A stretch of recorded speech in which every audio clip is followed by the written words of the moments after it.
This is It Takes Two. Amy Eiler, JJ Gordon, and Dr. Denise Schumacher is with us from IMA Healthcare. No, it is not an IMA Doctor's Day, but I ran across an article about ovarian cancer that I couldn't stop thinking about, so we called her up to give us a little bit of education today. Dr. Schumacher, welcome to KFGO Radio. Hey, thanks for having me. Okay, so the article, now I realize now as I was talking to Dr. Schumacher before we went on the air that I'm a little bit late to the game, but never too late to learn some things. It was actually featured recently in the New York Times about how most ovarian cancer isn't, and that fact can save lives. It all being about the vast majority of cases, I'm assuming ovarian cancer, begin in the fallopian tubes, and removing them can reduce the risk by nearly 80%. So let's break this down a little bit. Let's start with just the words ovarian cancer, because when we talk about that, are we talking about ovarian cancer too broadly? Because there's not just one kind, as you were telling me, right? Yeah, correct. So the ovary actually has several cell lines in it, which is, comes from embryologically how we develop. And that is very distinct from the fallopian tube, which has a different embryologic origin. So for obviously many, many years, we thought these were very different because the cell types are very different. But when we're talking about like risk reduction or opportunistic self-injectomies to remove the risk of ovarian cancer, we are specifically talking about an epithelial ovarian cancer, which is one type. It's the most common type, so that's great. And then specifically under that category, we're talking about the serous high-risk subtypes. So just to kind of, throw numbers out there, epithelial ovarian cancer accounts for 85 to 90% of all ovarian cancers. So it is by far and away the most common. And then among that group, that 85 to 90, the serous subtype accounts for 60 to 80% of those.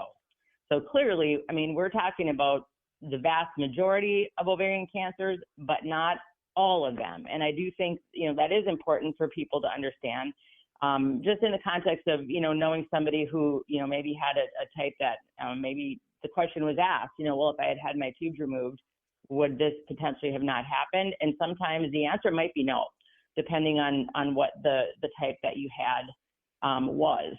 So the other piece I think is important to understand sort of in how we found this is that what we already knew going back, 25 plus years is that almost 100% of these serous subtypes of ovarian cancer have what we call TP53 mutation, which is a tumor protein 53 that mutates. And what ends up happening is it causes the cell to accumulate non-functional protein 53. The histopathologists have stains that can pick that up. And so they'll check, different tumors for this sort of P53, and that helps them determine, the cell of origin, that type of thing. So that's kind of a key piece of information and understanding, like, how did we ever make this connection between the ovary and the tube, which embryologically are different in origin, and then, brought it together to say, hey, you know what, actually, most of these ovarian cancers are probably technically not ovarian. They're actually tubal. And, again, when you say ovarian cancer, we talked about that tends to, kind of send a ripple of fear and dread through people when we talk about and counsel patients about, risk reduction surgery like this, and you say, well, it can decrease your risk of ovarian cancer by up to 80%. I don't think I've ever talked to a patient who was like, I don't really know that I need to do that. How prevalent is ovarian cancer? So in the general population, so taking away people who have, genetic high risk things that, obviously increase their risk, like BRCA1 and 2 patients, Lynch syndrome families, the baseline general population risk. I don't know why your phone is really like modulated right now. Like you started out okay, but all of a sudden now I can't hear you very well. Do you have ideas on why that would be? Can you tilt your head towards a window real quick, Dr. Schumacher? Is it better now or no? Much better. Yes. It's way better. Okay, I'm going to ask that question again. How prevalent or how prevalent is ovarian cancer? So it's actually not very common. I mean, in the general population, 1.3%. So that, obviously does not include patients who are BRCA1 and 2 positive or families that have, the Lynch syndrome genetic mutations because they're in a higher risk group. But if you just take general population, 1.3%. So it's low, but it's the highest mortality for all GYN cancers. And it's the 5th leading cause of cancer deaths in women worldwide. Is that because it's hard to identify? It's hard to find. It's in the fallopian tubes. Like, why can't we find it earlier? We don't have good screening for it. So that's the problem. So typically when we identify this as a diagnostic finding, it's advanced. So that's the problem. And that's why once we stumbled upon this connection and sort of the opportunity to decrease the risk, I mean, it was a big deal because we unlike Pap smears and HPV screening for cervical cancer, colonoscopy for colon cancers, all of the things we do that we all are aware of for cancer screening, we really just don't have a great way to do that for ovarian. And so this is one of those, we're not really screening in this context, but we're preventing. We're preventing by taking. We don't. So by taking the fallopian tubes out, and this is for this is now common that if a woman is going in for, say, any kind of abdominal surgery, that this would be suggested? Yes, absolutely. So when we, this, again, like I said, this goes back to the 2000s. So that we've actually, early 2000s, we've been doing this a while. And it started when they discovered women who we were doing risk-reducing ovary and tube removal for BRCA1 and 2 carriers. So knowing that these women were at high risk, they, the suggestion and counseling was that you really, once you're done having your children, no matter how old you were, you should have your ovaries and your tubes removed because you have a very high lifetime risk of having ovarian cancer. So when they were doing these procedures and doing the pathology and the histopathology, they discovered that up to 5% of these women had an abnormal area in the tube already, asymptomatic, but had this abnormal area in the fallopian tube that they later labeled the tubal intraepithelial carcinoma, but was actually just kind of a precursor to cancer that they called the TIC, and it stained positive for P53, like all of the ovarian cancers do, even though, like I mentioned earlier, the tube is not embryologically related to the ovary.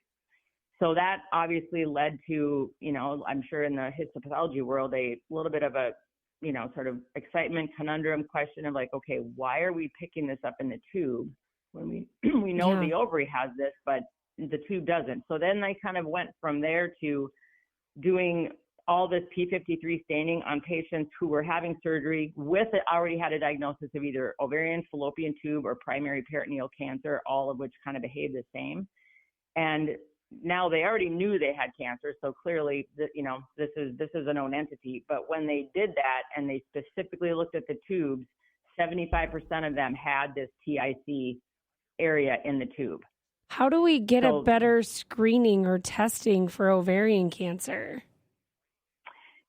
Well, the problem is the ovarian cancer cells make a chemical called CA-125, which is a marker. I mean, that is a tumor marker that we use, but that can be elevated and mildly elevated in a lot of benign situations as well.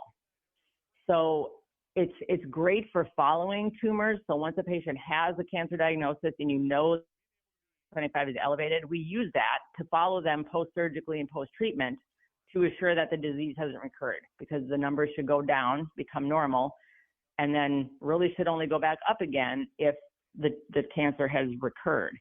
But using it as a primary screening, even along with doing ultrasound and looking at the ovaries to see if are we seeing any masses or anything, developing, it isn't helpful. We can't pick it up soon enough. partly because now I think we understand by the time the ovary has a mass on it, this process in the tube has been going on. They estimate probably for 4 years.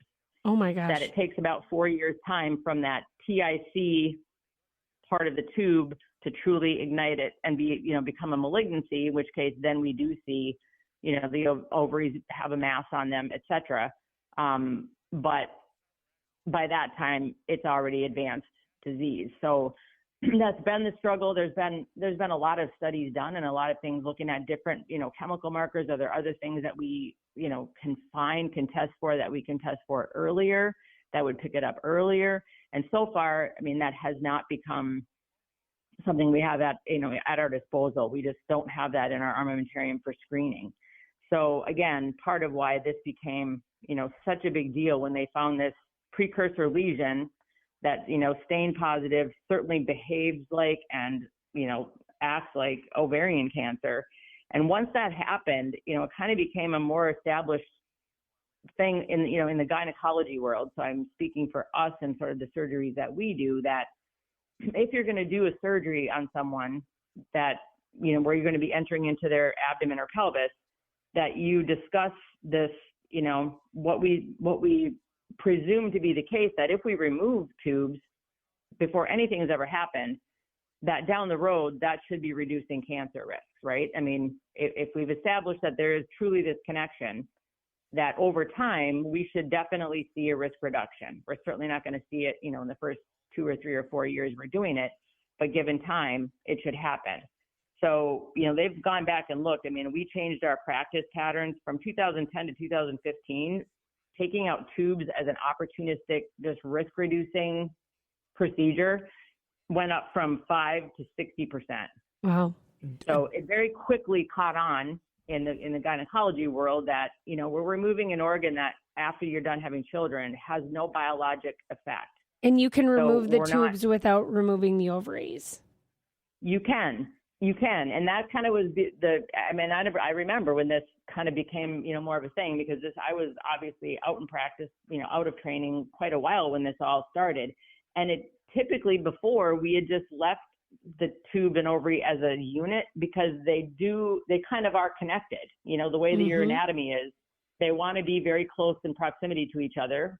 Clearly that's why if you have a, cancer that's really developing in the ovary or in the tube, you see it on the ovary simply because of how the anatomy is. So it was much easier, especially with hysterectomy, to just remove the uterus and leave the tube and ovary as a single adnexal unit behind, because anatomically it kind of is how it wants to be. And there was a time when that we were much more nonchalant about removing ovaries if patients were, very fearful or had any concern at all for ovarian cancers. They were like, nope, if you're going to take my uterus, just take it all, take everything out. I don't need it. I don't want it. And obviously we know now from, many, many years of doing studies, and then, the nurses' health study primarily, where there were thousands and thousands of patients, removing ovaries in premenopausal patients has some significant implications over the course of your lifetime. Increased cardiovascular disease risk, increased risk for stroke, increased risk for osteoporosis, increased risk for cognitive decline, and actually all-cause mortality. So women who have their ovaries removed premenopausal is not something to be taken lightly. Sometimes it really does need to happen, but it does have some significant implications for that patient over the course of their life. Dr. Schumacher. That is not the case if we just remove the tube. Yes. I know that you're not an insurance provider, but I want to ask this question. If you're going to be doing something preemptively, do insurance companies cover this surgery? They do, because when we're doing it like with a hysterectomy, the indication obviously for removing the uterus is sort of the diagnosis or diagnostic code that we're using to do that procedure.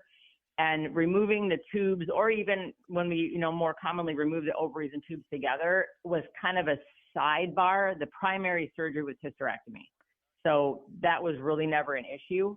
And as far as, that obviously bled over into sterilization procedures. So, which is probably a little more pertinent, honestly, to your question with insurance, which is, before we would, I'm sure everybody's heard it, you tied your tubes. Well, we didn't always tie them. I mean, sometimes we tied them, sometimes we put a loop around them, sometimes we cauterized them, but we did something to disrupt the fallopian tube for pregnancy prevention as a sterilization procedure. And once this data came out, it very quickly caught on that that's a great opportunity, A, to, obviously do the procedure the patient's desiring, which is sterilization, but B, decreasing your lifetime risk of ovarian cancer, and then C, decreasing our failure rate. Because honestly, I mean, when we tie someone's tubes, depending on how young they are, there is a risk of them recannulating. And, we've all heard it. Everybody's heard some story about someone who had their tube tied and subsequently got pregnant. Mm-hmm. Well, if we remove your fallopian tube, the failure rate is 0. Yeah. You cannot get pregnant. That's it. And so even with that in the context of insurance companies, when, again, the procedure diagnostic code is, request for sterilization or undesired future fertility, which is the 2 codes we typically use, the insurance company doesn't really care how we're doing it. Sure. We're doing it somehow. Somehow we're disrupting the ability for an egg to get through the tube. So we actually never got pushback on that. Yeah. I mean, good information. Dr. Denise Schumacher from IMA Healthcare, thank you so much for joining us today and giving us a little bit of education. We appreciate it. And we'll hopefully see you soon on another IMA Doctors Show. Awesome. Sounds great. Thank you. Have a great day. You too. Bye-bye.